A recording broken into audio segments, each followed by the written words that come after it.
Welcome. We are live on Facebook and live on Zoom. So, Yes, today is Mother's Day. oh my Today's God, you Mother's didn't tell Day. me that. Yes. Yeah, And I know you this is kind of an unusual day for us as speaking to people in church or in the congregation because um, Bob and I were fortunate enough to have really wonderful mothers, and we really learned what it was like to be loved and how to love, and yet we always notice that many people in our congregation did not have that experience, and they feel a little resentful about it when people stand up and just talk about what a wonderful mother love experience they have had. And as I was thinking about it, thank God this morning before I woke up, I was getting reminders of what's really important and what's really true. And that is that it's not important the love you received. What's important is the love you give, the love you share now with others. Because what we celebrate about mother's love is unconditional love and supporting people where they are. Children, are not finished yet, and they need a lot of love and support along the way. they're born incomplete. And mothers do that generally quite well. Or as some of the things I read on Facebook when the children were being asked about their mothers and how they would describe them, they would say all wonderful things and a little dab of mean, say, because mothers sometimes have to be mean to be correctors, to be good disciplinarians as well, especially if they're single moms. So as we were thinking about this, we were thinking that well, we all really can do this, no matter what kind of mothering we had. We all can support and love others. And Bob had some interesting experiences and things to say about that. Wait a minute. But to me this morning, he Yeah, did yeah, with our it's all coffee. going. Our best talk. I mean, we are. If you could just watch us having coffee in the morning, we're amazing. And as soon as the camera We comes don't up, look very good. yeah, well, yeah, we sound really good. Yeah. Actually, I think we'll do the audio version over coffee, and then we'll do the video version when you guys are all here. Well, one of the things I was thinking that really struck me was mothers are often not prepared, not equipped, have no idea how they're going to do what they're going to do, and in many cases don't even want to do it. That Especially after the baby's there. really it's like, okay, now thank you very much, and then just send it back. And so, but what they do is that they learn how to love this little baby, this little being, even when they don't know how to love themselves. And I think this is a really big thing because we're taught often, especially in the new thought circles that we travel in, until you learn how to love yourself, you can't love anyone else. You need to learn, and a lot of emphasis is placed on learning to love self. Actually, for some people, that's not going to be possible for a very long time.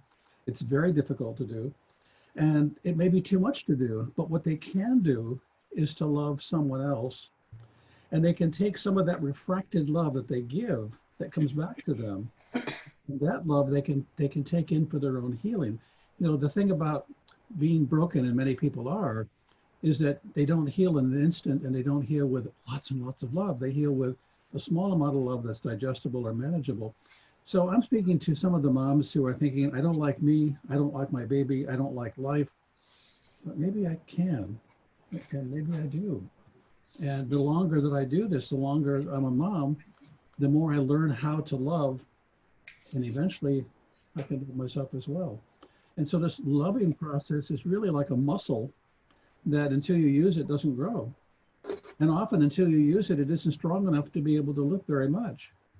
And so what we're learning how to do is to become heavy lifters when we have children, and how to love.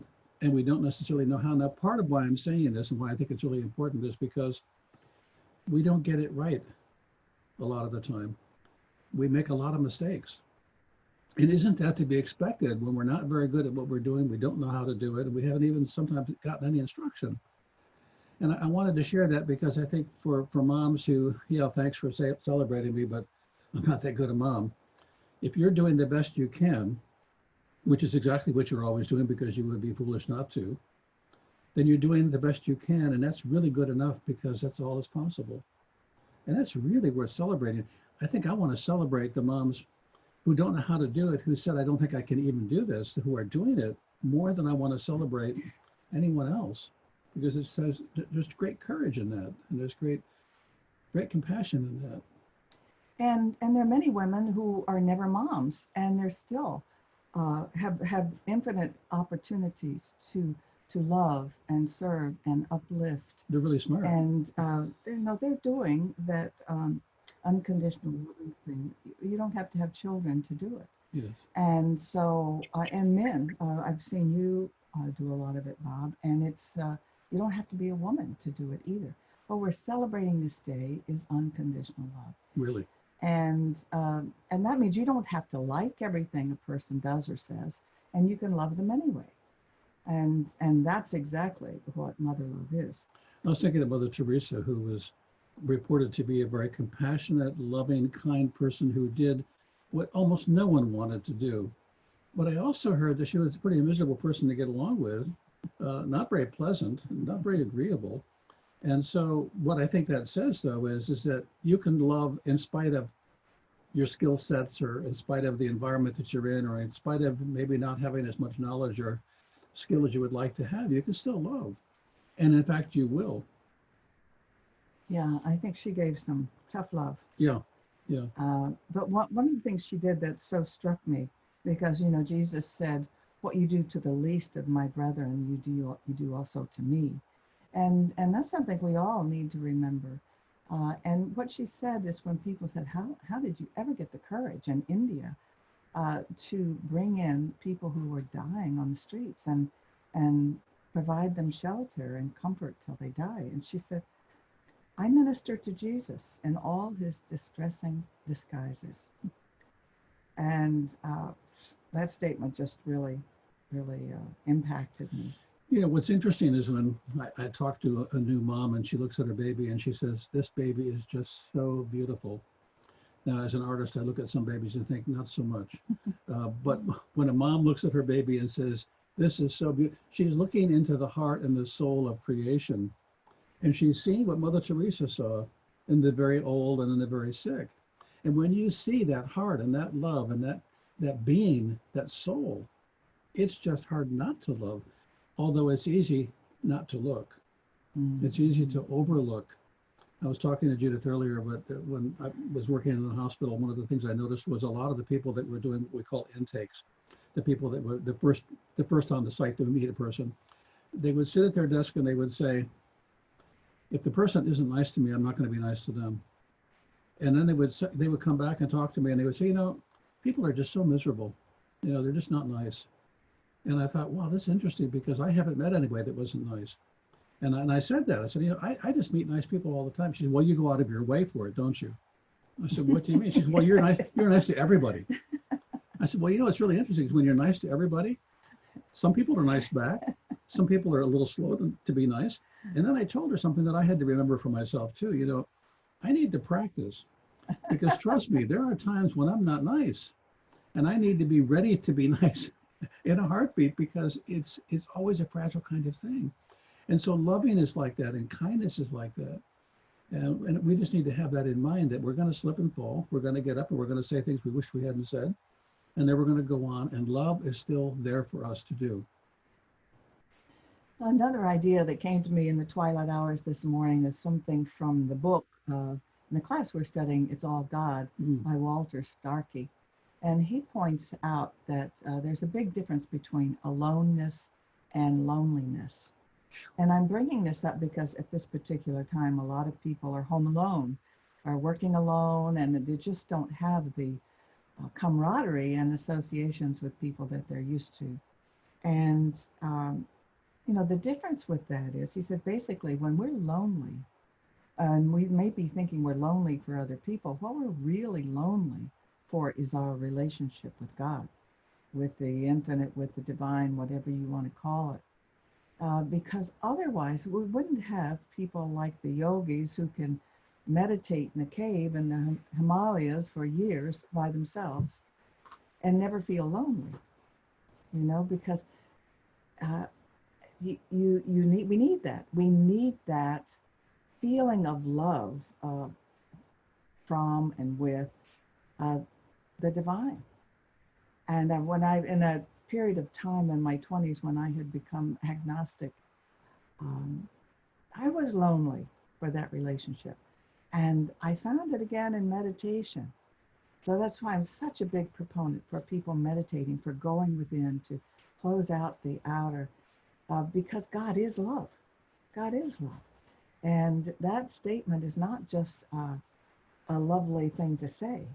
It is something that you feel when you connect in prayer, meditation, walking in nature, however you connect.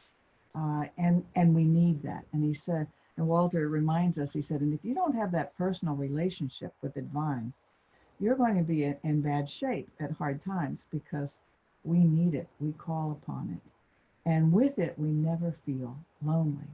So I'm bringing that up because of this time when we are, many of us isolated, home alone, but also many people who felt they never had the mother love that they wanted, other people seem to have had. And they sometimes feel like they're searching for it their whole lives. Really can find that by finding that connection with the divine and cultivating that, practicing that. That's why we call it practicing the presence. We practice that connection and allow ourselves to be loved. That's a very interesting distinction, the practicing part. I think what we often think is that we ought to be good at it, or we ought to be always connected, or that it's an always kind of thing. And if you're in an intimate relationship, a really good, solid, kind, wonderful, intimate relationship, you won't believe this, but there are moments where there's a lack of intimacy. There's a lack of everything. And that's the disconnect. And you don't say, yeah, well, we lost the connection. I guess it's time to find somebody else, or I guess it's over. No, you say, well, it's interesting. The connection's not that good today, but I'm still connected. And I think when we're not connected to the infinite in our conscious mind, first off, it doesn't mean we're not still connected. It doesn't mean we don't have a relationship. It just means that we may have to give more attention to connecting or reconnecting or doing whatever we need to do to get out of the way, whatever's in the way of that. But it's an important piece that it's a practice. We practice to get connected. We practice in our relationship to communicate and to connect. And you'd think after 32 years, we would have figured it out.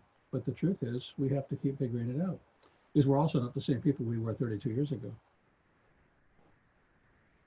Yeah, I noticed that when I was posting pictures today. Not you, me. Oh, yeah. I actually haven't changed at all. A little. A little. Quite a bit. Quite a bit, yeah. I decided one of the reasons that people begin to lose their vision when they get older is because it's easier. You don't want to see all the wrinkles. Like you don't want to see everything that's falling apart. You still look good to me. Don't put on your glasses, please. Just keep the room dark. So I think this practice is important. Another piece that came up for me, I'm writing a second book. My first one isn't out yet, but I'm writing my second book. And I've got 35,000 words now that are mine, that belong to me. They're all on paper. And yesterday I read from start to finish to see, how does it flow? How does it work? What I was blown away with was the number of times that spirit, that divine mind, that divine consciousness has intervened in my life in a meaningful way, often through an individual. Sure. What I would call angels have stepped into my life literally at the last moment, when if it hadn't happened, something bad would have happened. And only because I can look back and see it in retrospect do I even realize how dangerous it was, how close to danger I was, and how unlikely it was that I would succeed. I thought, my God, we're lonely for connection in the middle of a divine connection. Yeah.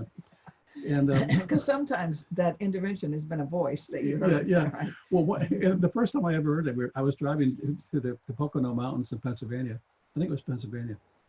And I had a Porsche, and that meant that I had no rules. A new Porsche. A new Porsche, yeah, and I had no rules. And I was really going fast through the curves and just loving every curve and every twist and every turn.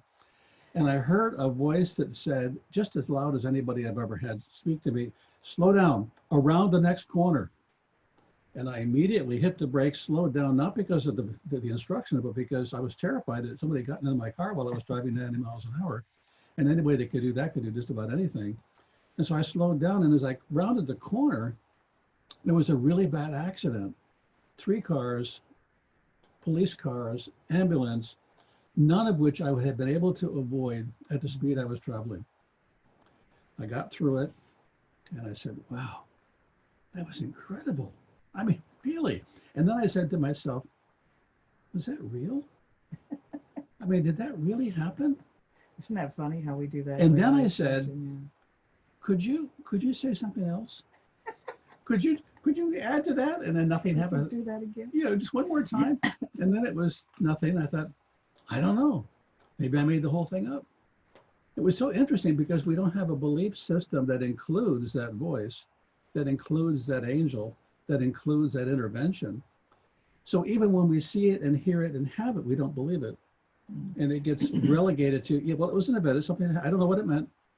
I call it the Ripley's Believe It or Not moment.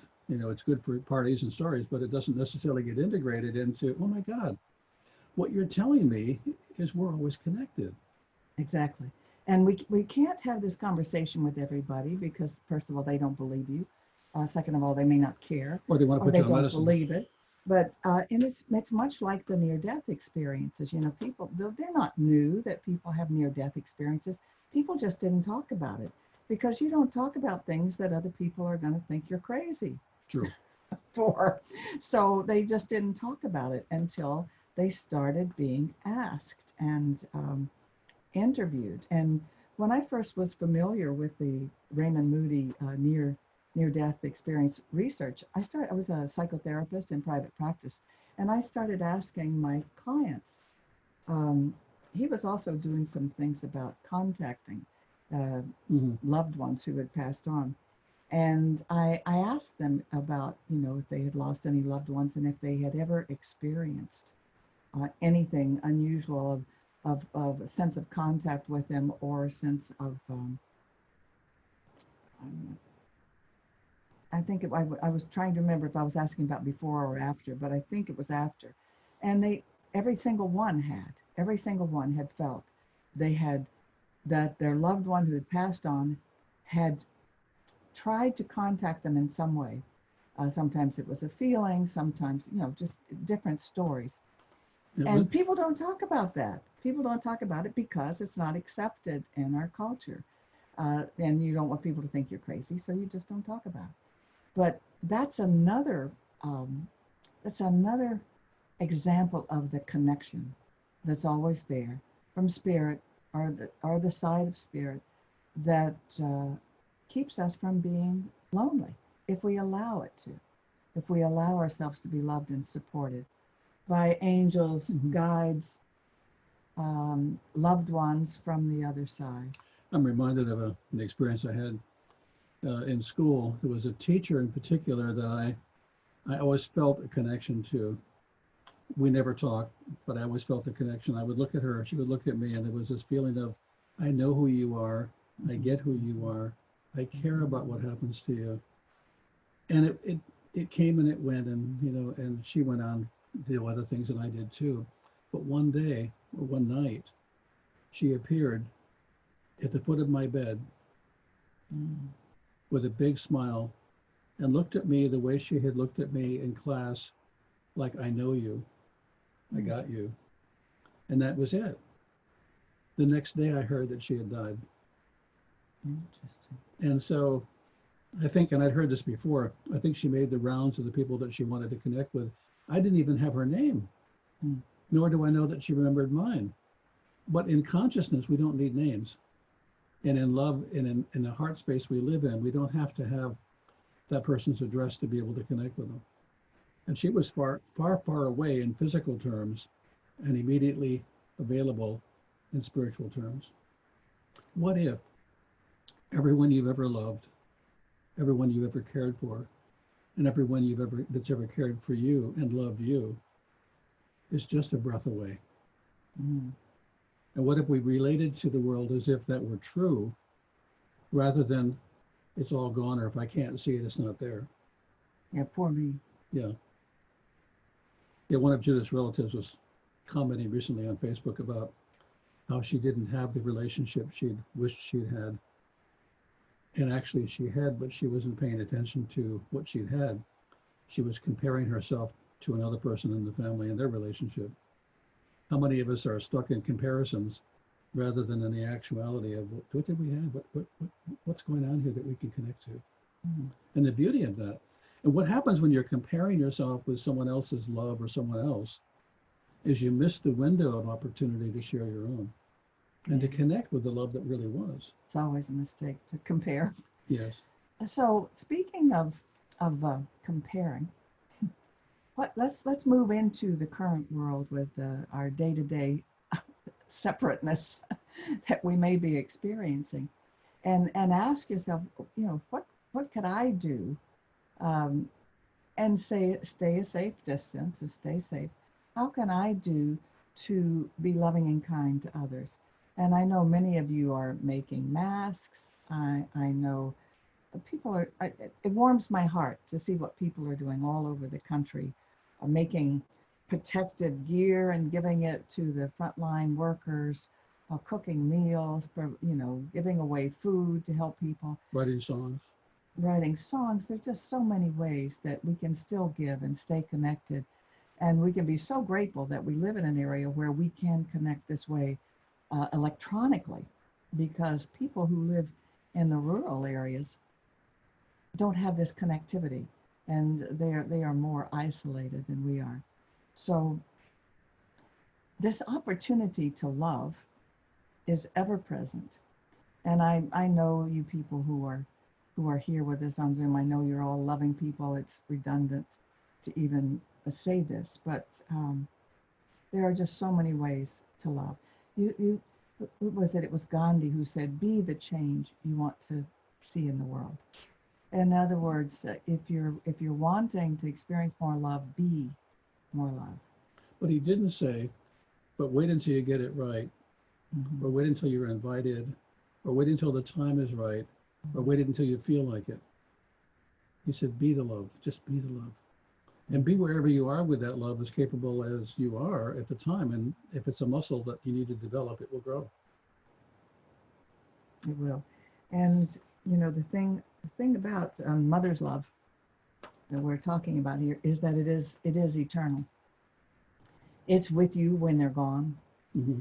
And your love for your children will be with them when you're gone. And so just enjoy the doing of it. Just enjoy the receiving of it. Just enjoy your memories of it. Even if your mother was an adoptive mom, or you had sometimes people adopt one of their friends' mothers and kind of vicariously enjoy that love and support. And it's all good. It's all good. All love. For those of you that are watching me and watching Judith on Facebook, and we keep disappearing, I see it keeps checking in and checking out. If you've missed a lot of our talk, we're going to repost this from the Zoom presentation that we're doing as well. So when we repost it, there will be nothing missing for you, as those of you that have been watching this and are getting frustrated with why does it keep cutting out. Oh, So maybe too many people on Zoom right now. or on Facebook, probably. Okay. So Oh, Mother's Day. everybody's on Facebook today, and I've been on it several times as well. There's another piece I want to just mention, because I know we're running out of time, and that is, I think the feminine love, the female capacity to love, is different than the male capacity to love. And there's something in that love that's essential to humanity. And I think whether women know it, or whether they feel good about it, or whether they're even sure that they have it, they're wired differently. And that difference was planned, is important, is valuable, and is essential. And I'm not going to get into political conversation, because I'll only make sure that half the people don't want to watch us anymore. But I think we need more women in politics and in government, not because we need more women, but because we need that sacred wiring wired into the system. We need more of that. And I can't even tell you exactly what that is, because I don't have it, but I know when it's missing. And I know that love, that capacity to love that women have, is something that we just don't have enough of in the world as we're living in it today. So, yay, women. Yeah, they're okay. Yeah. We celebrate you all today. So we're going to close with that. Let's close with a closing. Sure, prayer. sure. Okay. So join with me if you would, and let's know that the source of all love is God. God is love, whether we call it by any other name, Allah, Muhammad, Jesus, Father, Mother, God, whatever we call it, it is the personification of love. And we choose to allow ourselves to feel loved right here, right now, because we can never be separated from that energy. It is everywhere present, including with every cell in our bodies. And so we allow ourselves to be uplifted, to be supported, to be encouraged by it, to take heart in this time, and to allow ourselves to feel the love from the divine for us, and then shower it out to all with whom we come into contact. We celebrate our mothers, we celebrate women, we celebrate the divine feminine within all men as well, for they have it too. So we say yes. We say yes to kindness. We say yes to love. We say yes to the beauty in nature and the beauty of the hearts and souls of every creature alive today.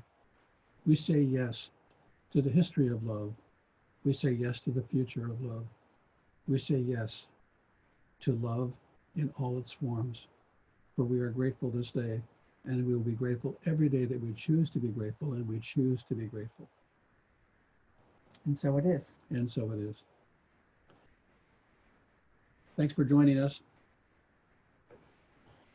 And I am I'm going to end this. going to